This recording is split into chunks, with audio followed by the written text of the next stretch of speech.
of doing any form of television show or program or anything and point out what's wrong with the program before we've even started. I'm holding a mic and there's no sound coming out. Okay, so no sound coming out of this phallic-shaped object. I think it's my sort of thing. This has happened before to me where a phallic-shaped object has sort of not worked. Now I can see how you would have taken that a slightly different way to how I meant it, but I perform very well sexually. Ladies, and not gents, ladies. Shit.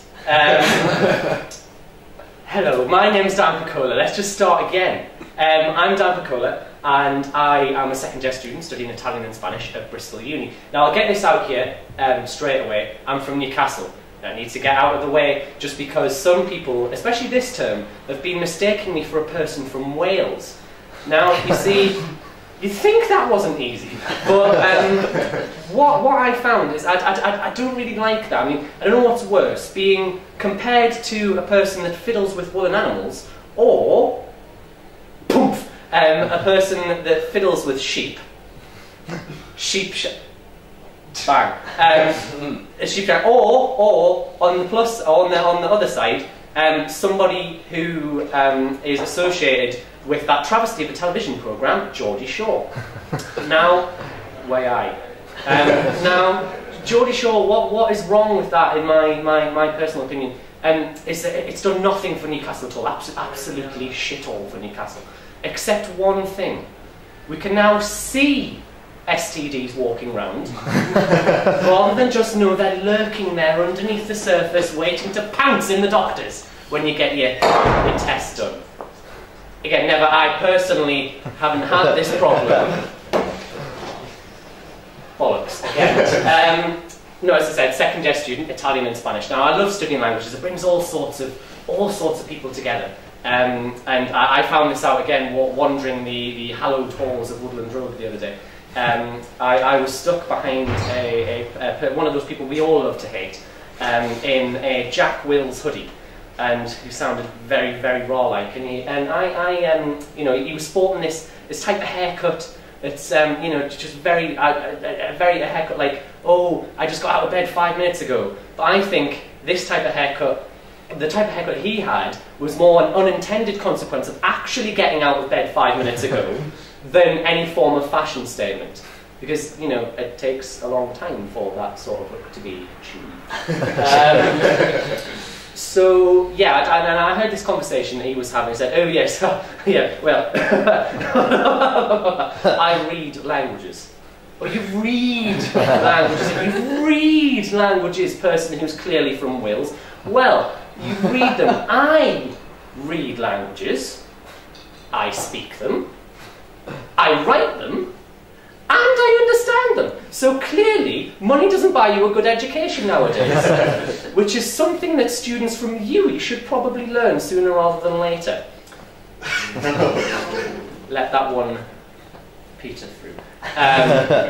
So yeah, and I love languages as well because you get to travel the world. I'm talking about, for me personally, mainland Europe. Just because I'm not one of those people who can afford to go to Bolivia and contribute to the war on drugs by swallowing little packets of cocaine and smuggling them back in the UK, taking away all the excess stock that they've got. Well, I can't afford those types of things, just for legal reasons and for the fact that I'm on film.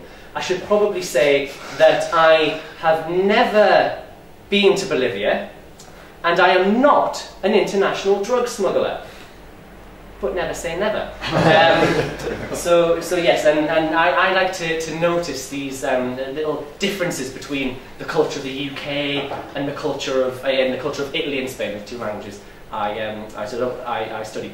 Mostly in that we're not a backwards bunch of savage racists, for the most part, and that our economy is relatively stable. Yeah, relatively. But yeah, it's a shame we can't say good things about our cuisine, but in relation to Italian and Spanish. But I would rather eat badly in a country where things aren't crumbling in around me than eat well in a country that has no economy to speak of. Yeah, Greece, not. Again, Greece has a very bad economy. That's the joke. I apologise. This is all untested material, you see, which is why some of the jokes may be failing a little. But you know, weed out the weaker ones, and tonight when I do another set, they'll be gone. So if you see me in another stand-up set, then those won't be in. Anyway, what I wanted to say though was the main differences between Italy, Spain, and the UK is, I think, our reaction to emergencies, because we, as a country, are very stoic and very clever when it comes to emergencies. We're like, I tell you what, that person's injured. I'll go and see if I can do first aid, and if not, I'll call the emergency services and politely step out the way because they know what they're doing. In Italy and Spain, Italy especially, it is something entirely different. In Italy, you will get something, you know, you'll get our composure times by mass hysteria and a belief in God, which are two very similar things, I suppose. But yeah, I'm allowed to say that because I'm a Catholic, so you'd think I wouldn't be ready to admit that, but I am, apparently. So anyway, yeah, so you know, in Italy, if something like un incidente, chiamategli un prete, a priest, ai, oddio, li salva. And they will turn to God and hope faster than they'll turn to any medic, and faster than they can cook up a plate of pasta when you're not actually that hungry. But having a Spanish nana as well as having visited Spain before, the reaction to emergencies is slightly different. Again, because they just don't give a fuck, frankly. You know, you'll walk down the street and they'll be, oh, and actually then, you fucking kids. You should have been more fucking careful, you stupid fool. And then you'll walk, and you'll keep hearing them say, and you know, you'll say the same things. You know, my Spanish nana, when I was very, very young, any sort of grazes, cuts, or bangs to the head for saying anything against God, slap. Yeah, not again, yeah, she would never say something that we would say, like, oh, you poor Ben, that means child in Georgia. You poor child. Sit in the corner. I'll kiss it better. You know, you'll be all right in a while. You'll be all right. In Spain, with my Spanish nana, it was. She didn't care, because whatever doesn't kill me, makes me stronger. So with that, I'll leave you. Thanks very much.